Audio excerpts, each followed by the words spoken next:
Bismillahirrahmanirrahim. Assalamualaikum warahmatullahi wabarakatuh.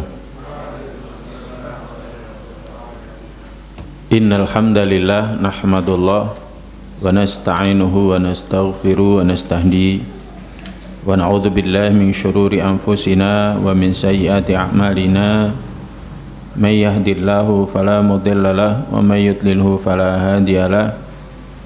Asyhadu an la ilaha illallah wahdahu la syarikalah wa asyhadu anna Muhammadan abduhu wa rasuluh la nabiyya wa la rasula ba'dah.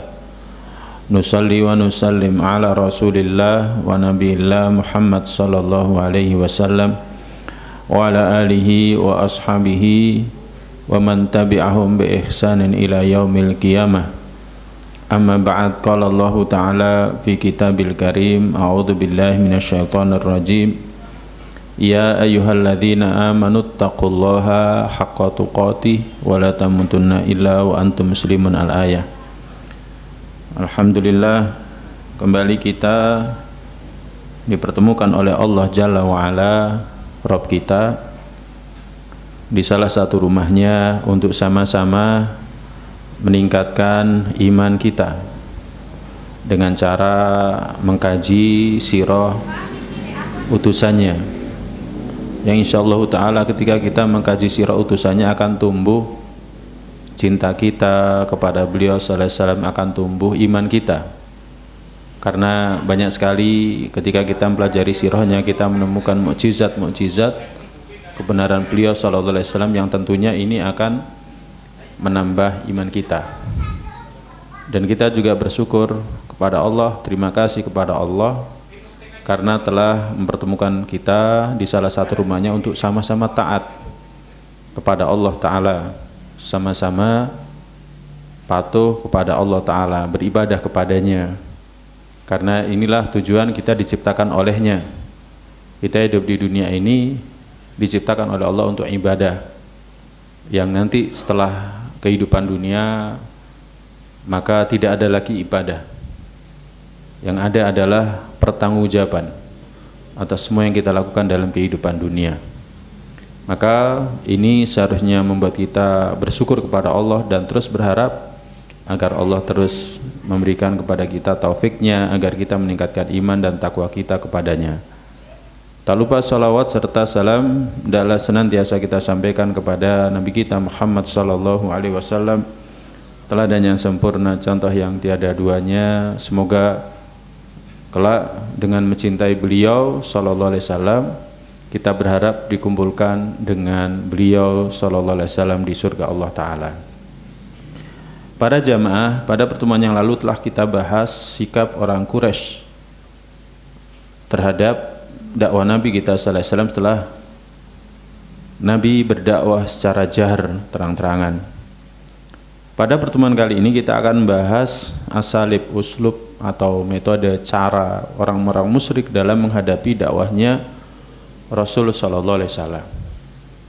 Yang dari sini nanti kita akan tahu gambaran daripada bagaimana orang-orang musyrik itu menghadang dakwah Nabi kita sallallahu alaihi wasallam, dan kita pun bisa bercermin dari kehidupan Nabi untuk kita jadikan teladan dalam kehidupan kita. Ketika kita mengajak manusia ke jalan Allah, kita pun juga akan merasakan yang sama, walaupun levelnya sangat jauh di bawah Nabi kita sallallahu alaihi wasallam. Level kita di bawah tabi'in saja jauh, tabi'ut tabi'in saja jauh, apalagi di hadapan levelnya Nabi kita sallallahu alaihi wasallam sangat jauh. Tapi inilah cerminan yang bisa kita lihat bahwa ketika kita mengajak manusia ke jalan Allah, kita akan pun merasakan atau menimpa seperti yang halnya para nabi, para rasul, mereka mendapatkannya.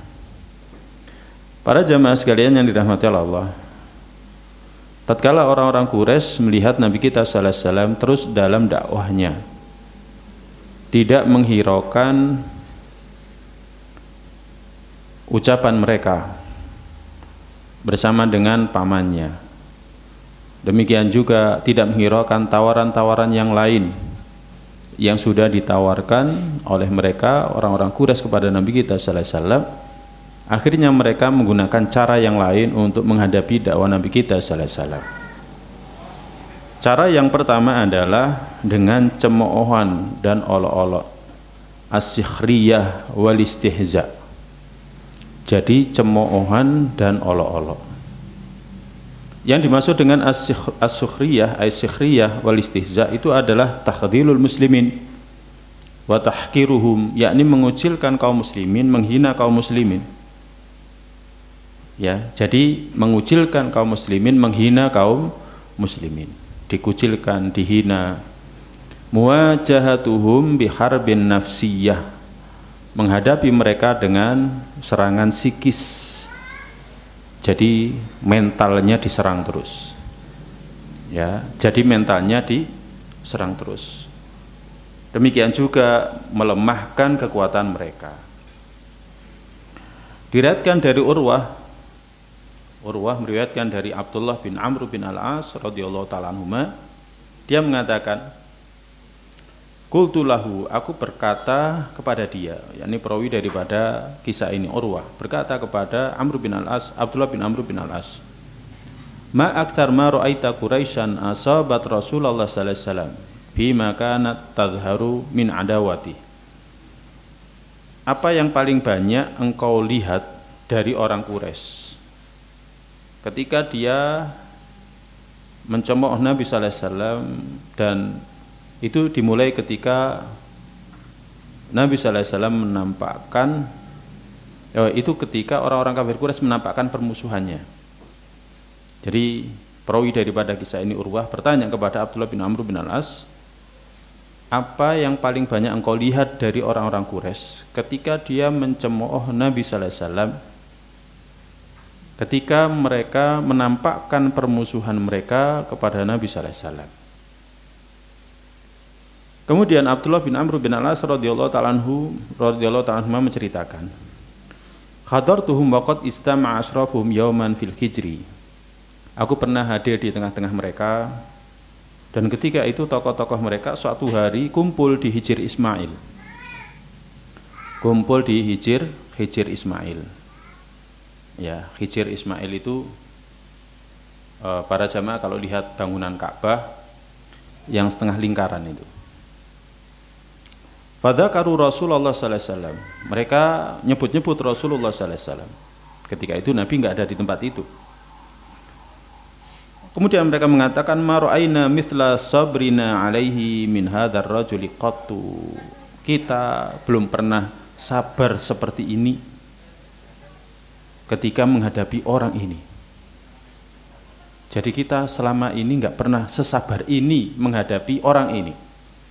Betapa sabarnya mereka. Jadi mereka menganggap bahwa seumur-umur mereka enggak pernah sabar seperti sabarnya mereka menghadapi orang ini, ya Nabi sallallahu alaihi wasallam. Safa ahlamana, dia nyalahkan pikiran-pikiran kita. Syatama aba'ana, dia mencela nenek moyang kita. Abadinana, dia menyalahkan agama kita. Faraqo jama'atana, dia memecah belah persatuan kita. Sabba'a lihatana, dia mencela sesembahan-sembahan kita. Jadi orang musyrik itu menganggap Nabi sallallahu alaihi wasallam itu sering nyalahkan mereka, sering mencela ajaran nenek moyang mereka, sering mencela agama mereka, memecah belah persatuan mereka, mencela sesembahan mereka. Mereka mengatakan, laqad sabarna minhu ala amrin azim. Kita sungguh telah sabar darinya untuk satu perkara besar. Nah, kemudian ketika mereka berbicara seperti itu, perawi hadis ini menjelaskan, yakni Abdullah bin Amr bin Al-As, fabaina mahum kadzalik itu ala alaihim Rasulullah. Tatkala mereka ngobrol seperti itu, tiba-tiba Rasulullah sallallahu alaihi wasallam datang ke tengah-tengah mereka. Fa aqbala yamshi hatta stalama rukna. Dia datang berjalan sampai dia ngusap salah satu rukun. Rukun itu artinya salah satu sudut daripada Ka'bah. Tsumma marra bihim ta'ifan bil bait. Kemudian Nabi sallallahu alaihi wasallam jalan di tengah-tengah mereka sambil tawaf. Ya, jadi sebenarnya ajaran tawaf itu sudah ada dari dulu, dari masa jahiliyah itu sudah ada. Jadi kalau datang ke Masjidil Haram harus tawaf dulu. Ya, harus tawaf. Makanya kalau kita datang ke sana, misalkan sudah umroh selesai, pengen sholat 5 waktu ke sana, datang, masih ada waktu kurang sekian menit, datang tawaf dulu. Kemudian sholat sunnah 2 rakaat. Atau kalau enggak seperti itu ya berarti sholat sunnah tahiyatul masjid. Falamma an marra bihim, maka tatkala Nabi sallallahu alaihi wasallam lewat tengah-tengah mereka, ghamazuhu bi ba'dhi ma yaqul. Mereka komentar ya dengan sebagian yang mereka katakan. Komentar. Ya. Kemudian perawi kisah ini Abdullah bin Amr bin Al-As radhiyallahu ta'ala mengatakan, fa'araftu dzalika fi wajhi. Kemudian aku melihat wajah yang enggak enak pada diri beliau sallallahu alaihi wasallam. Orang kalau dikomentari terus itu kan enggak nyaman. Ya misalkan para jamaah, ada di antara kita sudah kenal sunnah, jenggotnya dipanjangkan, jalan. Kemudian ada yang komentar. Ya, ada yang komentar. Kita enggak isbal, ada yang komentar. Oh, bangunannya banjir, misalkan kayak gitu. Kita tahu yang dimaksud itu kita, mesti kita wajahnya enggak enak. Ya kan? Oh ada embek misalkan masuk kantor gitu kan, kita mesti nggak enak. Kita tahu yang dimaksud itu kita. Ya, nah itu.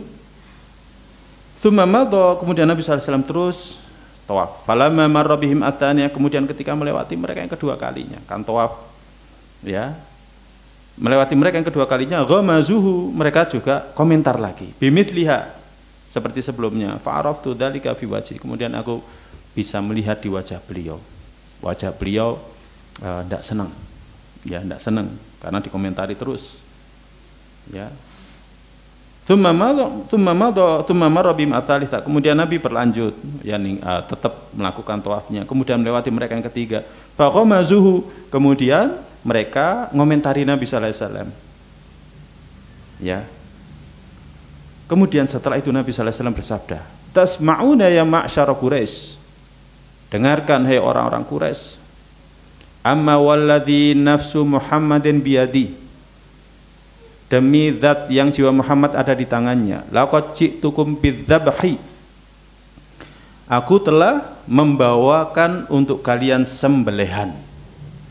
Jadi Nabi sallallahu alaihi wasallam berbicara, bersabda dengan sabda seperti itu. Aku telah membawakan untuk kalian sembelihan. Nah, apa yang dimaksud dengan sembelihan di sini? Ini adalah satu ungkapan maknanya halak, yakni kebinasaan. Ya, jadi kebinasaan. Jadi Nabi SAW ketika mengatakan seperti itu, ji'tukum bidzabhi, aku membawa kepada kalian sembelihan. Maknanya adalah aku bawakan kepada kalian kebinasaan. Maka setelah Nabi sallallahu alaihi wasallam bersabda dengan sabda seperti itu, orang-orang yang tadi komentar itu akhirnya diam. Ya. Dikatakan oleh perawi daripada kisah ini, hatta ma minhum rajulun illa ka'annama ala ra'si ta'ir waqi'. Ya, saking diamnya ketika itu seolah-olah di atas kepala mereka itu ada burung yang hinggap. Ya. Jadi ada burung yang hinggap. Kemudian ya dikisahkan oleh perawi daripada kisah ini, hatta inna asyaddahum fihi wusa, hingga orang yang paling sering mencemooh beliau ketika itu sebelumnya, la yarfa'uhu bi ahsani ma yajidu minal qaul. Dia tidak lagi mengatakan perkataan yang buruk, tapi dia mengatakan perkataan yang paling baik. Gak berani. Kenapa?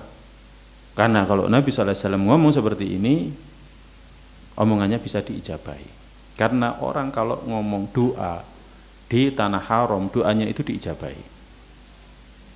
Jadi orang kalau ngomong, ya kan, kemudian isinya doa, apalagi doa kebinasaan, berdoa mendoakan kebinasaan kepada satu kaum, seseorang misalkan, doanya akan diijabahi.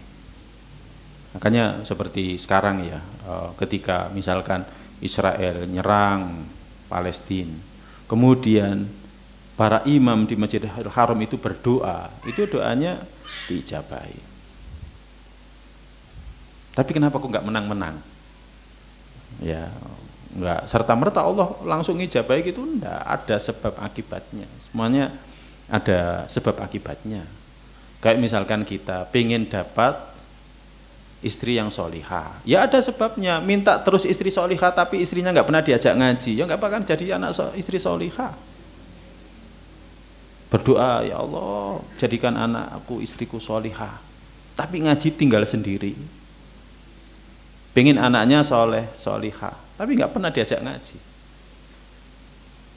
Pak kemana? Ngaji.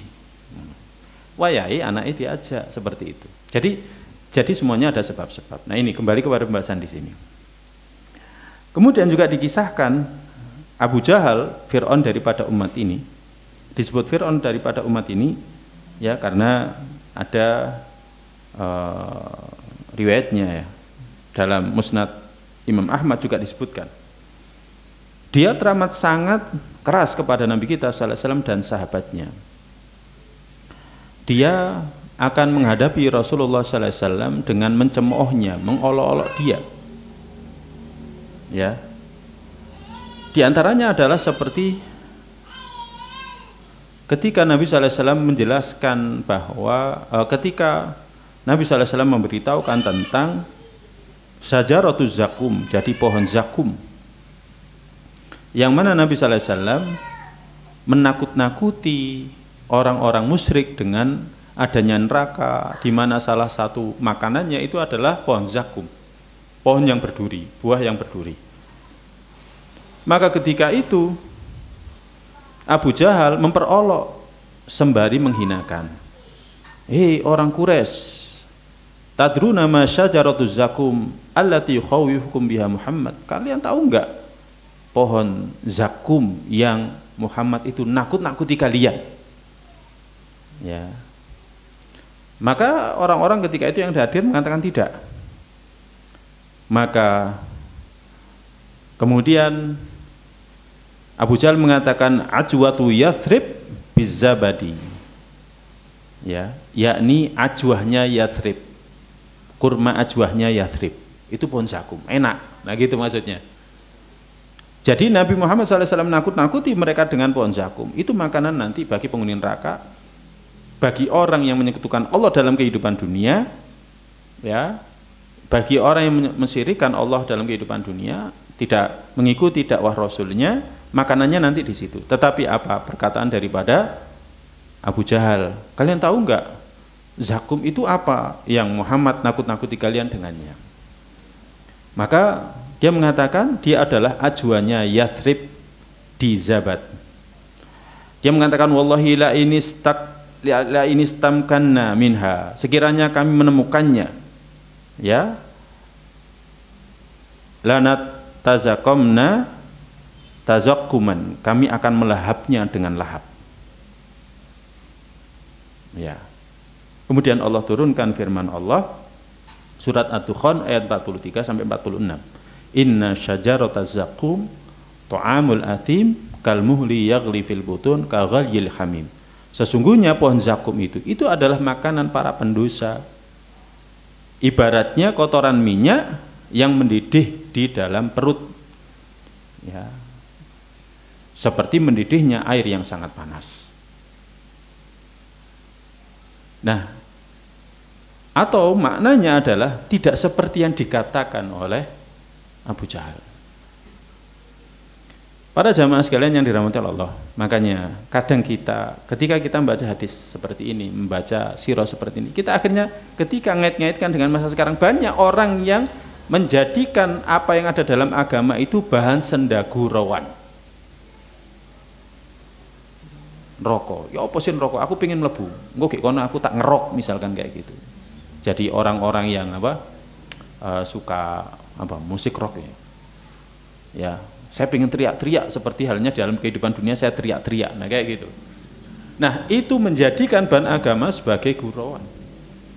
Tidaklah ayat-ayat berisi neraka itu kecuali diturunkan untuk nakut-nakuti kita, agar kita takut. Bukan malah penasaran. Ya, sifat manusiawi kita kan gitu, penasaran. Bahasa anak gaul sekarang kepo. Jadi pengen tahu. Ya apa sih rokok itu? Saya pengen masuk sekali saja, kemudian nanti dikeluarkan lagi. Ya, ada yang seperti itu. Maka inilah cara orang-orang musyrik untuk menghadapi dakwahnya Nabi sallallahu alaihi wasallam. Jadi dicemooh, diolok-olok. Jadi sampai sekarang pun para jamaah kalau misalkan lihat komentar di media sosial itu kan nggak jauh beda. Orang taat agama itu diolok, ya, dikasih identitas, ya seperti kadrun kadal gurun. Padahal kadal gurun itu boleh dimakan. Tahu adab itu bukan biawak, beda ya. Kalau biawak kita nggak boleh makan, tapi kalau adab itu boleh, ya. Tapi kalau orang Indonesia nggak kolu, karena melihatnya aja nggak kolu, nggak biasa ya. Nah disebutkan juga Ummu Jamil, istri daripada Abu Lahab, dia berkata kepada Nabi sallallahu alaihi wasallam, menghina, memperolok, inilah arjua ayyakuna syaitonaka qattarokaka. Aku berharap bahwa setanmu itu telah meninggalkanmu. Ya, lam arahu qurbaka mundu lailataini aw tsalatan. Aku tidak melihatnya dekat denganmu sejak 2 malam atau 3 malam. Ya, kemudian Allah turunkan firman-Nya surat Ad-Duha, wad-duha wal laili idza saja ma wadda'aka rabbuka wa ma qala. Ya. Maksudnya setannya itu gini. Jadi Nabi sallallahu alaihi wasallam itu enggak dapat wahyu. Jadi Nabi sallallahu alaihi wasallam enggak dapat wahyu. Ketika enggak dapat wahyu, ya kan? Karena Ummu Jamil ini kan pernah disindir dalam salah satu firman-Nya dalam surat Lahab. Kan disindir. Ya. Bahwa dia juga nanti akan masuk neraka. Nah, kemudian ketika Nabi sallallahu alaihi wasallam enggak menerima wahyu inilah akhirnya dia komentar. Ya. Saya berharap agar setanmu itu telah meninggalkanmu. Jadi yang dimaksud setannya Nabi sallallahu alaihi wasallam itu adalah yang dimaksud adalah malaikat Jibril. Jadi malaikat Jibril dianggap sebagai setan yang telah meninggalkanmu. Aku tidak melihatnya dekat denganmu sejak 2 malam, 3 malam. Akhirnya turun firman Allah, wadduha wal laili idza saja. Ya, demi waktu duha dan demi waktu malam ketika datang gelap. Ya, demi waktu malam ketika gelap. Ma wadda'aka rabbuka ma qala. Rabbmu tidak meninggalkanmu. Jadi langsung Nabi sallallahu alaihi wasallam dihibur. Nah ini, jadi cemoohan. Ya, jadi dicemooh. Nah makanya para jamaah membahas masalah seperti ini penting. Karena siapapun yang akan berdakwah, akan ngajak manusia ke jalan Allah, mesti akan diolok. Ya.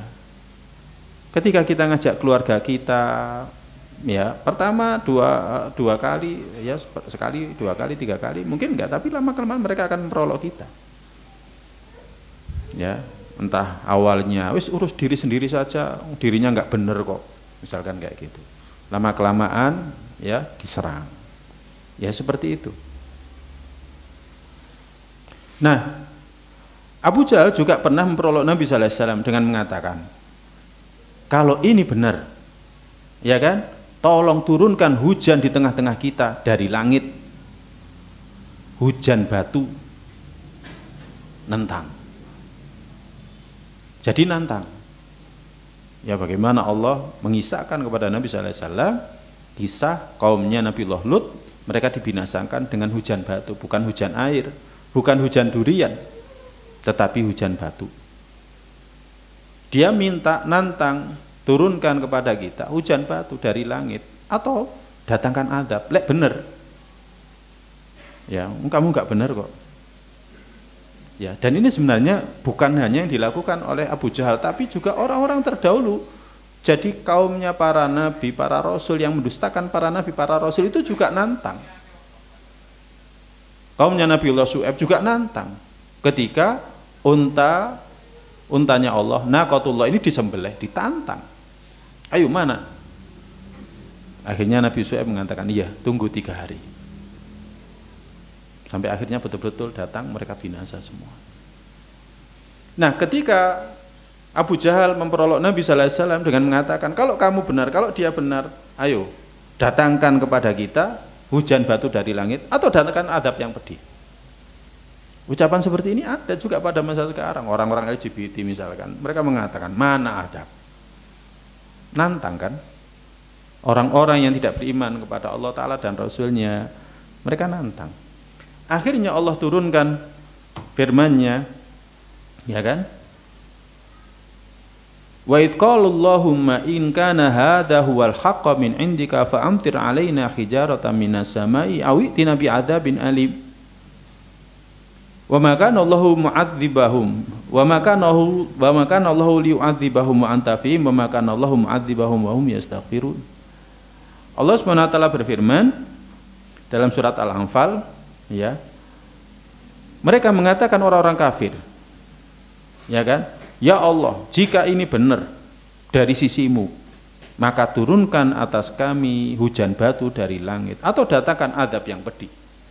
Maka apa jawab Allah dalam surat Al-Anfal ayat 33? Wa ma kana Allahu liyu'adzibahum wa anta fihim. Allah enggak akan menyiksa mereka sedangkan engkau di tengah-tengah mereka. Wa ma kana Allahu mu'adzibahum wa hum yastaghfirun, dan Allah tidak akan menyiksa mereka selama mereka mau istighfar. Ya.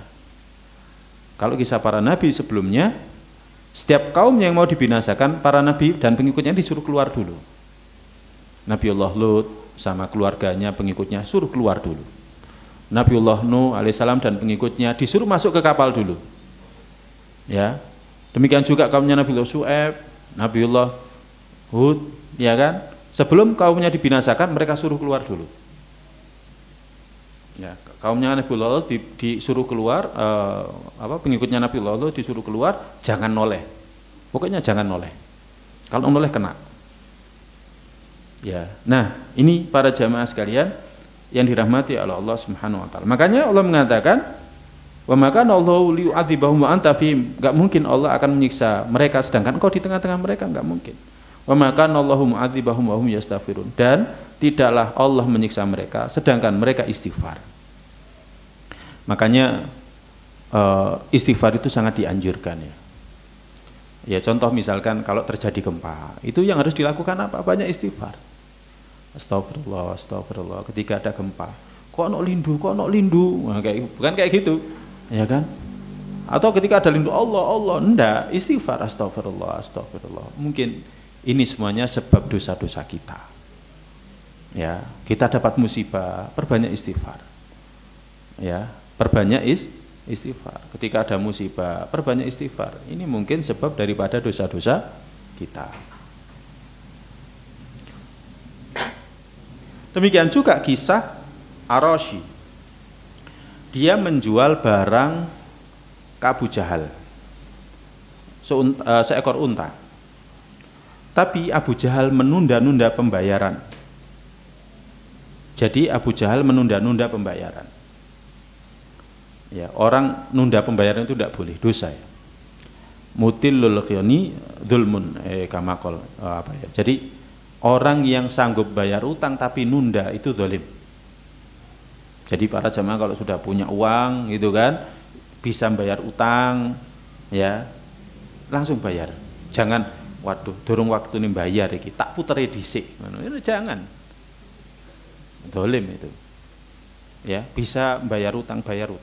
Jangan nunggu, oh cek durung wayahe tak putere dhisik. Iya, kalau misalkan enggak mati dulu, kalau mati dulu. Jangan husnudzon, insya Allah saya dimaafkan sama dia. Ya dimaafkan, kalau enggak. Ya.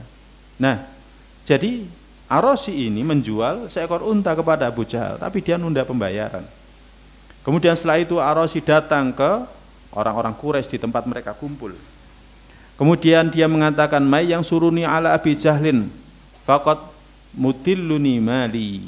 Siapa yang mau menolongku menghadapi Abu Jahal, dia telah menunda pembayaran. Ya, apalagi Abu Jahal tokoh. Fa asyara ba'du kufari Quraisy ila Rasul sallallahu alaihi wasallam. Akhirnya sebagian orang-orang Quraisy nyuruh kepada Rasul, tapi niatnya istiza, memperolok. Itu datang pada Muhammad. Tapi maksudnya itu memperolok. Jadi maksud dia itu memperolok. Jadi ngejek, datang ke dia. Dia akan bisa nagih utangnya. Jadi nagih uang yang harus dibayarkan kepada Al-Arasi. Akhirnya Al-Arasi pun datang kepada Nabi sallallahu alaihi wasallam. Faqama ma'ahu Rasul sallallahu alaihi wasallam ila Abi Jahal. Kemudian akhirnya dia pun bersama Rasul sallallahu alaihi wasallam kepada Abu Jahal. Wa taraqa alaihi bab. Kemudian ngetuk pintu rumahnya. Amarhu ayyatial arasy haqau. Dia merintahkan, "Ya Abu Jahal, bayar ya kewajibanmu kepada Arasy." Fadafa'u ilahi wa huwa yarta'idu minal khauf. Ketika itu Abu Jahal itu tiba-tiba ketakutan. Jadi tiba-tiba ketakutan sambil bayar. Jadi ketakutan sambil bayar. Padahal Abu Jahal itu sangat berani kepada Nabi. Ya, dia dari kalangan dari pemimpin orang-orang musyrik yang paling berani kepada Nabi sallallahu alaihi wasallam. Nah, ketika didatangi Nabi sallallahu alaihi wasallam itu dia bayar sambil ketakutan. Ketika orang-orang Quraisy bertanya kepada Abu Jahal, "Kenapa kamu ketakutan seperti itu? Padahal kamu selama ini sangat berani kepada Muhammad, ya, kepada Nabi Muhammad sallallahu alaihi wasallam." Maka ketika itu dia berkata, ini ada dalam sirah Ibnu Hisam ya, "Celaka kalian. Mahwa ila an daraba alayya babi wa sami'tu sautahu muli'at ra'ban." Celaka. Dia tidaklah mengetuk pintu rumahku kecuali aku mendengarkan suara yang menakutkan. Kemudian aku keluar kepadanya, wa inna fawqa ra'si la fahlan minal ibil. Kemudian aku melihat di atas kepalanya itu ada unta.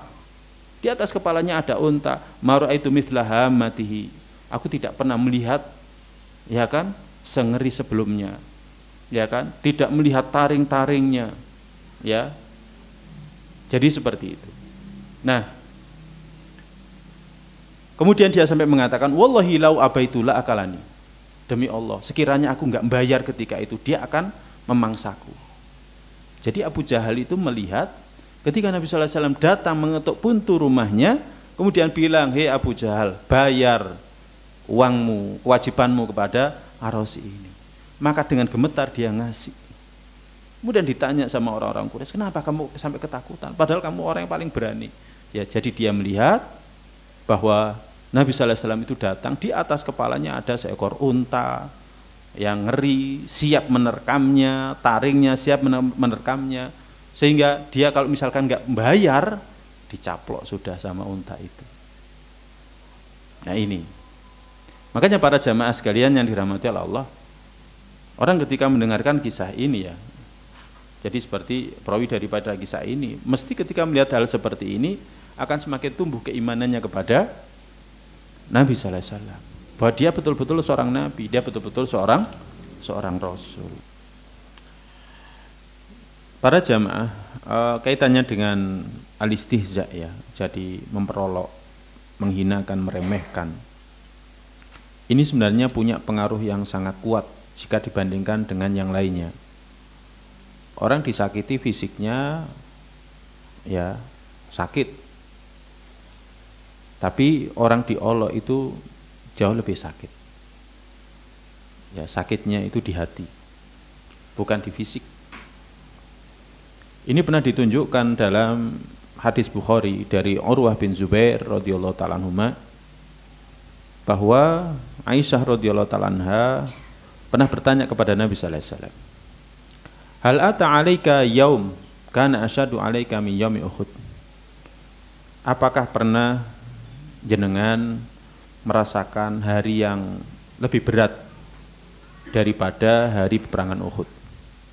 Apakah Anda pernah merasakan kondisi yang jauh lebih berat daripada hari peperangan Uhud? Jadi kita ketahui para jamaah, hari perang Uhud itu hari yang menyakitkan bagi Nabi sallallahu alaihi wasallam. Karena bagaimana tidak? Nabi sallallahu alaihi wasallam sudah wanti-wanti 80 orang di Bukit Pemanah itu tetap di sana. Apapun yang terjadi di bawah tetap di sana. Makanya fase peperangan pertama itu orang musyrik gagal terus. Jadi orang-orang musyrik gagal terus. Nabi sallallahu alaihi wasallam paham dari awal. Nabi sallallahu alaihi wasallam sudah bagi pasukannya pemanah di sini. Diingatkan, di sana ada pasukannya Khalid bersama dengan pasukan berkuda. Dia terus mau nyerang dari belakang. Jadi pengen nyerang dari belakang melalui Bukit Pemanah itu. Jadi ngitari Bukit Pemanah itu. Nah, sedangkan yang berada di sini ini pasukan-pasukan khusus, ya kan? yang langsung berhadapan-hadapan dengan orang-orang musyrik. Makanya di fase awal perang pertama itu menang. Sampai akhirnya ketika pasukannya di Bukit Pemanah ini beristihad sendiri, tidak taat kepada Nabi, akhirnya turun. Akhirnya Khalid ketika melihat kesempatan itu akhirnya kembali menyerang dari sisi itu. Sampai akhirnya kaum muslimin kalah. Dan Nabi SAW itu sampai terluka. Dan Nabi SAW sampai membersihkan luka dari wajahnya. Itu adalah hari yang berat. Tetapi kemudian ketika ditanya oleh Aisyah radhiyallahu ta'ala anha, "Wahai Rasulullah, apakah Anda pernah merasakan hari yang lebih berat dari hari peperangan Uhud?" Maka Nabi SAW bersabda, "Laqitu min qaumi kama laqitu." Aku telah mendapatkan gangguan dari kaummu sebagaimana aku telah mendapatkannya. Wa kana asaddu ma laqitu minhum yaumal aqabah. Dan yang paling berat yang aku terima dari mereka adalah hari Aqabah. Id aradtu nafsi ala ibni abdi Yalil bin Abdi Kilal. Ketika aku menawarkan diriku kepada keturunannya Ibnu Abdi Yalil bin Abdi Kilal. Jadi Nabi SAW selama dakwah di sana itu karena ditolak oleh orang-orang Quraisy sering menawarkan diri kepada kaum-kaum, siapa yang mau membela dakwah ini. Disampaikan apa dakwahnya Nabi SAW ini dan lain sebagainya. Kan nggak ada yang menerima. Ya, baru yang menerima itu adalah orang-orang Yathrib. Awalnya para pemuda yang sudah bosan lihat perang, dan pemuda-pemuda ini sering mendengarkan informasi dari orang-orang Yahudi Yathrib perihal orang yang ngaku seorang nabi, seorang rasul. Mereka sering cerita ciri-cirinya dan lain sebagainya. Sampai akhirnya ketika orang-orang dari Yathrib, pemuda Yathrib ini datang ke Mekah, mendengar ada orang yang ngaku nabi, ternyata cirinya mirip seperti yang disebutkan oleh orang-orang Yahudi. Makanya akhirnya mereka membaiatnya. Nah, Nabi SAW juga melakukan kepada keturunan Ibni Abdi Yalil bin Abdi Kilal. Falam yujibni ila ma'aratu. Dan dia tidak memenuhi, mereka tidak memenuhi apa yang aku inginkan. Fantolaktu. Kemudian aku pun bertolak meninggalkan mereka. Wa ana mahmumun ala wajhi, sedangkan aku sedih. Saking sedihnya falam astafiq ila wa ana biqarnit ta'alib. Aku sedih dan aku tidak sadar kecuali ketika berada di Qarnut Ta'alib. Qarnut Ta'alib ini tempat yang Ibnu Hajar menyebutkan ada khilaf dari para ahli sejarah. Ada yang mengatakan dia ini adalah mikotnya ahli Najd, dekat dengan Taif, ya. Jadi jaraknya kalau dari Taif itu sekitar 53 kilo, kalau dari Mekah itu sekitar 80 kilo. Artinya apa? Nabi SAW itu sejauh 53 kilo itu jalan nggak sadar. Saking bebannya pikiran, saking beratnya beban pikiran. Kayak para jamaah kalau misalkan kerja di tempat kerja dimarahi terus gitu kan. Akhirnya pikiran blank. Sepeda motor nabrak itu kan, pikiran blank. Ya, kita kan sering mengalami hal seperti itu kan, kadang ada masalah di rumah gitu kan, akhirnya keluar pikiran blank. Hati-hati ya. Ibu-ibu jangan marahi suaminya, kasihan di tempat kerja sudah sering dimarahi sama pimpinannya gitu ya. Kasihan nanti pikirannya blank, padahal kepala rumah tangga itu sudah kerja keras, banting tulang gitu kan. Nah, jadi pikirannya blank. Dan Nabi SAW itu nggak sadar kecuali dekat dengan Qarnut Ta'alib, saking beratnya pikiran ketika itu. Bayangkan 53 kilo kira-kira. Ya kalau masa itu sih jalan tiba-tiba jatuh nggak jadi masalah. Kalau sekarang mbak mobil pikiran blank nabrak ya sudah. Mbak sepeda motor pikiran blank nabrak ya sudah. Farafa'tu ra'si, kemudian ketika itu dia baru sadar ketika Nabi SAW mengangkat kepalanya, ya kan? Wa idza ana bi sahabatin qad adallatni, tiba-tiba di atas itu ada awan yang menaungiku. Fa nadartu, kemudian aku lihat fa idza fiha Jibril, dan aku melihat ternyata ada Jibril di sana. Ada di Jibril di sana. Faqala, kemudian Jibril mengatakan, innallaha qad sami'a qaula qaumika laka. Allah sudah mendengarkan perkataan kaummu kepadamu. Wa maradu alaika, dan apa balasan kaummu kepadamu? Wa qad ba'atha Allahu ilaika malakal jabal. Allah sudah ngutus kepadamu ini malaikat gunung. Litakmurahu bima syi'ta fihim. Kamu terserah mau nyuruh dia apa, dia tinggal eksekusi. Ya, mau nimpakan gunung itu ke penduduk Mekah, siap. Ya, mau menimpakan gunung itu kepada orang-orang Taif juga siap. Jadi para jamaah sekalian yang dirahmati Allah, kondisi yang sangat menekan jiwa. Makanya ejekan, cemoohan itu sakitnya berat. Apalagi disebutkan ketika di Taif itu yang ngusir itu bukan tokoh-tokohnya, tapi anak-anak disuruh ngusir dan budak-budak mereka bawa batu ngelempari Nabi sallallahu alaihi wasallam. Ya, jadi dicemooh, diejek dan lain sebagainya. Nah, para jamaah sekalian yang dirahmati Allah, makanya para ulama menyebutkan, ini dalam kitab Sahih Bukhari tadi. Para ulama menyebutkan Nabi sallallahu alaihi wasallam menjadikan ejekan, cercaan, olok-olok dari musuh itu yang sangat berat yang dia terima. Lebih berat daripada peristiwa Uhud yang ketika itu pamannya yang sangat dia cintai wafat, ya, syahid bersama dengan 70 sahabat. Ya, Nabi sendiri sallallahu alaihi wasallam ketika itu terluka. Ya, hanya saja Nabi kita sallallahu alaihi wasallam itu ya disakiti dengan lisan, dengan celaan, itu pengaruhnya lebih besar jika dibandingkan dengan tombak dan pukulan. Ya, oleh karena itu Nabi sallallahu alaihi wasallam terhadap orang yang mencoba untuk membunuhnya, menghukumnya, Nabi sallallahu alaihi wasallam memaafkan. Beda dengan yang senantiasa mencelanya, mencemoohnya. Ini yang dikatakan oleh para ulama sebagaimana disebutkan oleh Ibnul Badi, ya, Ibnul Ad-Daibi dalam Hadaikul Anwar. Nah, ini para jamaah sekalian yang dirahmati oleh Allah Subhanahu wa taala. Makanya di sini dinukilkan perkataan daripada Dr. Ahmad Naufal dalam kitabnya Al-Harbu An-Nafsiyah, perang urat saraf. Ya, dalam bukunya Perang Urat Saraf dalam Pandangan Islam. Ya, dia menyebutkan perkataan seorang ahli. Di mana ahli ini mengatakan kanat a'dhamu su'ubah wajahaha Muhammad. Ya, kesulitan yang paling berat yang dihadapi oleh Nabi sallallahu alaihi wasallam itu adalah istihza, yakni olok-olok dari para penantangnya. Ya.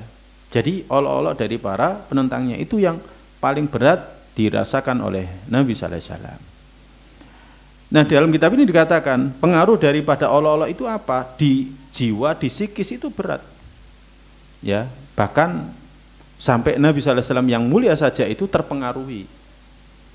Jadi sampai Nabi sallallahu alaihi wasallam itu saja ya terpengaruhi. Jadi sangat membekas pada diri Nabi kita sallallahu alaihi wasallam.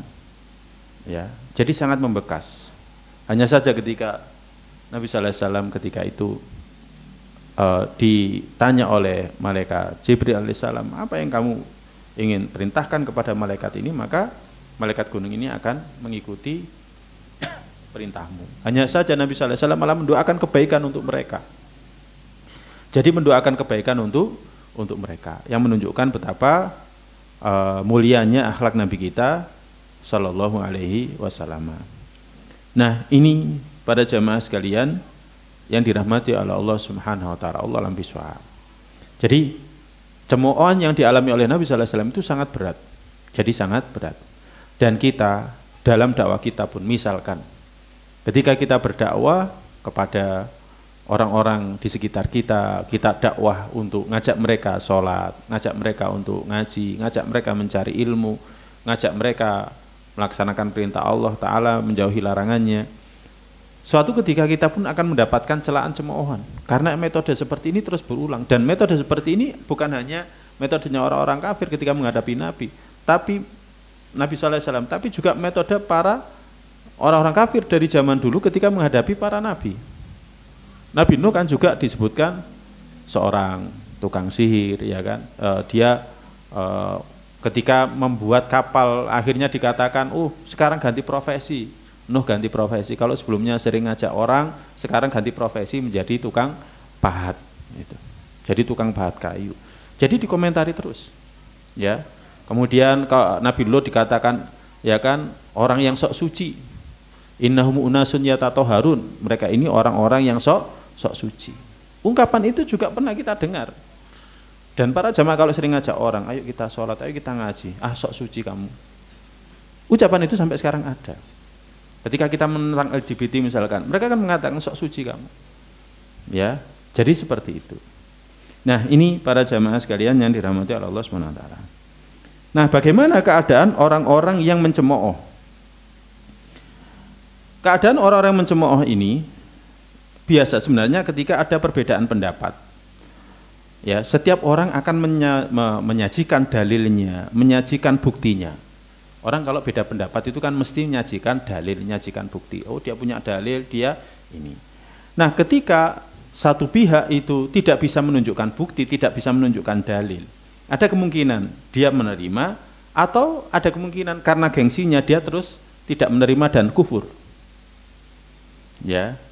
Nah, yang kufur ini yang dia lakukan pertama, bisa saja dengan kekuatannya, kalau dia kuat maka dia akan menyakiti, dia akan memukuli misalkan. Tapi yang nggak punya kekuatan, dia akan memperolok. Ya, dia akan memperolok. Nah, dan ini yang terjadi kepada kaum muslimin ketika mereka berada di Mekah. Budak-budak yang masuk Islam. Demikian juga dengan orang-orang pemuda yang masuk Islam. Maka mereka disakiti oleh tuannya, mereka disakiti oleh orang tuanya, dan seterusnya. Tetapi kepada Nabi Sallallahu Alaihi Wasallam yang mereka nggak punya kuasa, karena ketika itu di backup sama Abu Thalib, mereka memperoloknya. Itu caranya. Ya, jadi itu caranya. Dan ternyata cara seperti itu juga dilakukan oleh orang-orang terdahulu. Sama, makanya akhirnya kisah-kisah para nabi ketika mereka didustakan oleh kaumnya itu dikisahkan kepada Nabi Sallallahu Alaihi Wasallam. Tujuannya apa? Agar jadi pelajaran bagi Nabi. Kamu pun merasakan yang sama, sebagaimana orang-orang terdahulu merasakan itu semuanya. Sehingga hal ini menguatkan dakwahnya Nabi. Makanya para jamaah, ketika kita ngaji seperti ini, kita ngaji sirah Nabi Sallallahu Alaihi Wasallam, kita juga ngaji sirahnya sahabat. Kita juga membaca kisahnya para nabi. Ya, kisahnya para nabi. Kisah para nabi banyak sekali dalam Al-Qur'an. Imam Ibnu Katsir membuat kitab tersendiri, kisahnya para rasul. Ya kan? Nah, tujuannya apa? Agar kita kuat. Oh, ternyata para nabi, para rasul terdahulu juga dicemooh. Para nabi, para rasul ternyata dahulu juga dihinakan. Para nabi, para rasul ternyata dahulu juga mau dibunuh. Kapan? Ketika kaumnya nggak bisa bantah. Ketika kaumnya nggak bisa bantah. Kita sampaikan dalil seperti itu, mereka nggak bisa bantah, sudah. Ya, kalau nggak bisa bantah sudah, yang mereka gunakan kekuatan. Ada satu ceramah itu bilang gini, nanti kalau ditanya dalil, maka apa jawabannya dalil ini? Dalilnya ini. Jadi seperti itu. Dan itu ternyata berulang dari dulu sampai sekarang juga sama. Allah alam bisawab. Para jamaah, pembahasan ini masih sangat panjang dan ini penting, mungkin 2 kali pertemuan lagi baru selesai. Ya, agar jadi pelajaran bagi kita bagaimana orang-orang musyrik itu menghadapi dakwahnya Nabi, sehingga kita pun bisa bersabar, ya kan, ketika mengajak manusia ke jalan Allah. Tapi ketahuilah, cobaan kita sangat jauh jika dibandingkan dengan cobaan yang dialami oleh para nabi, para rasul. Karena level keimanan kita masih jauh di bawah sahabat saja jauh, apalagi dibandingkan dengan para nabi, sangat jauh. Mereka adalah contoh-contoh ideal yang bisa kita jadikan sebagai cerminan. Allah alam bisawab. Baik, semoga yang kita kaji mendatangkan manfaat untuk saya pribadi dan juga para jamaah semuanya. Semoga ilmu kita semakin bertambah, iman kita juga semakin bertambah, dan semoga juga ketaatan kita semakin bertambah. Allahumma inna nas'aluka ilman nafi'an wa rizqan thayyiban wa amalan mutaqabbala. Allahumma a'inna ala dzikrika wa syukrika wa husni ibadatik. Allahumma qina adzabaka yauma tab'atu ibadaka. Kita akhiri dengan doa penutup majelis. Subhanakallahumma bihamdika asyhadu an la ilaha illa anta astaghfiruka wa atubu ilaik. Assalamualaikum warahmatullahi wabarakatuh.